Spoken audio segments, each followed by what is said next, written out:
भारत मातेच्या रक्षणासाठी आपले प्राण अर्पण करणारे शहीद जवान स्वप्नील सरापले यांच्या 7व्या पुण्यस्मरणानिमित्त फोटोपूजन व रक्तदान शिबिराचे आयोजन कौलव येथे करण्यात आलं। या कार्यक्रमात उपस्थित मान्यवरांनी त्यांच्या स्मृतीस अभिवादन केलं आणि त्यांच्या देशसेवेचा गौरवपूर्ण उल्लेख केला। या कार्यक्रमाला कोल्हापूर जिल्हा भारतीय जनता पक्षाचे ग्रामीणचे उपाध्यक्ष रवीश पाटील कौलवकर आणि विश्वास पाटील यांनी उपस्थित राहून शहीद स्वप्नील यांच्याविषयी आपले मनोगत व्यक्त केले।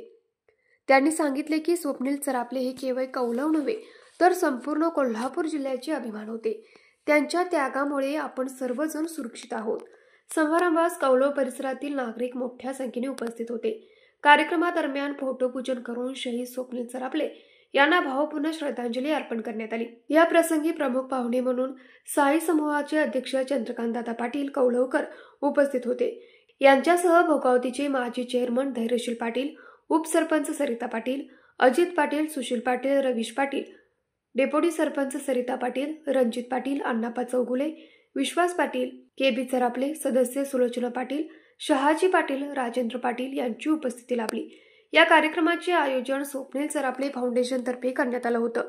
फाउंडेशनचे अध्यक्ष पंकज पाटील, उपाध्यक्ष सूरज सरापले, ओमकार पाटील आणि सर्व पदाधिकाऱ्यांनी या कार्यक्रमाच्या आयोजनात विशेष मेहनत घेतली। यावेळी संजीवनी ब्लड बँक आणि स्वप्नील सरापले फाउंडेशन यांच्या संयुक्त विद्यमाने रक्तदान शिबिर आयोजित करण्यात आलं। या शिबिरात 50 रक्तदात्यांनी उत्स्फूर्तपणे रक्तदान केले। प्रत्येक रक्तदात्याला भेटवस्तू देऊन सन्मानित करण्यात आलं।